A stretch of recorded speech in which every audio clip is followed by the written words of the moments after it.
It's all part of us. We can all choose love. It'll lift you. Brain science is at the heart of the Choose Love Enrichment Program.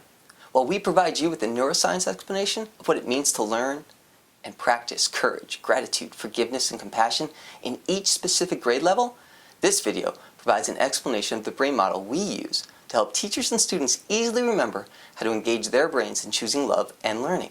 Hopefully, even a love of learning. The Choose Love Enrichment Program helps you to do this by using a 3-step motto. Leave the lizard, nudge the numbat, and hug the human. We use the most efficient and simplified model of the brain developed by Dr. Paul D. McLean to explain in the simplest manner possible the neuroscience of the Choose Love Enrichment Program's ideas.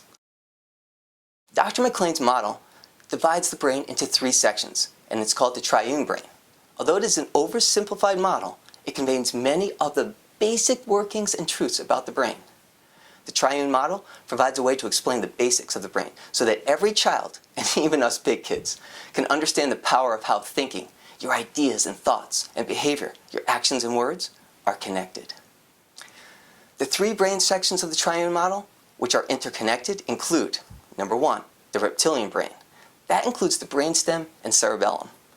Number 2 is the mammalian brain, the limbic system, and the primate brain, which is the neocortex. You don't have to worry so much about the actual parts of the brain. I just want you to remember basically the reptilian brain, the mammalian brain, and the primate human brain. The reptilian brain is responsible for the body's vital functions, such as breathing, heart rate, and body temperature. The reptilian brain helps us stay alert and reactive to the environment around us. It controls our balance, coordination, and reflexes, and it never sleeps. Think of the reptilian brain as taking control when the doctor taps your knee and your leg instinctively kicks.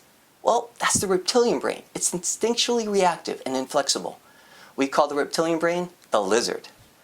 The mammalian brain, well, that is responsible for our social and emotional behaviors, as well as for our quick value judgments, whether something feels positive or negative.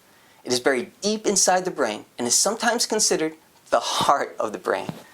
It is the part of the brain where many neurochemicals such as oxytocin, dopamine, and cortisol, that's where they're all at. It strongly influences our initial behavior when we experience something like music, art, and even a smell. And it can make us, well, emotionally feel as though we are riding a roller coaster. We call the mammalian brain the numbat. The primate human brain is responsible for imagination, thought, planning, and decision-making. It is the part of the brain that helped us develop language, and it has infinite learning abilities. Let me repeat that. It has infinite learning abilities. It helps us make rational, cognitive, and common sense decisions. When we use this part of our brain, it acts as a brake on our reflexive and instinctual reactions. It is the source of self-control. We call the primate brain, well, the primate human brain, the human. We use a question at the Jesse Lewis Choose Love movement to help remind us of the different parts of the brain and which one we hope takes control. Our question is, who's the boss? In other words, who do you let control your brain and behavior? We can allow the lizard, the numbat, or the human to control our thinking and actions. How we act tells everyone else who is in charge at any given moment. Is it the lizard, numbat, or human?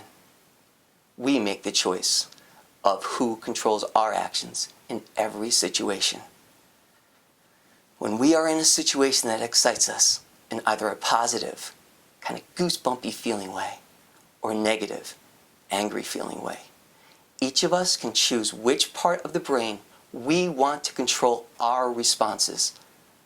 Let's take an angry feeling as an example. When we feel angry, that feeling awakens the numbat part of our brain, that limbic system, by sending blood and oxygen to it.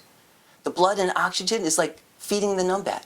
We have a choice of 2 decisions for how we deal with the awakened numbat of anger. The first is that we can send it up toward the human so that the angry numbat is handled in a reasonable and rational way, hugging the human. When we slow down and think about the anger we are engaging, we are hugging our human brain. The second choice is to send the numbat's oxygen down to the lizard so that we are feeding our primitive and reactionary lizard brain. In other words, we can nudge the numbat to either hug the human or feed the lizard.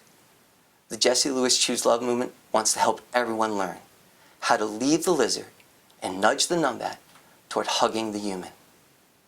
If there's one thing I would love for you to remember, it is our 3-step motto: to help educators teach and students learn about the brain science of social and emotional learning. That is, leave the lizard, nudge the numbat, and hug the human. Before I go, I want to leave you with a fun note. The initials of our social and emotional learning motto, LNH, are the same as Jesse's chalkboard message to his mom: loving, nurturing, healing. Now go leave the lizard alone and nudge the numbat so that it hugs the better part of who you are. Go choose love. It's all part of us. We can all choose love.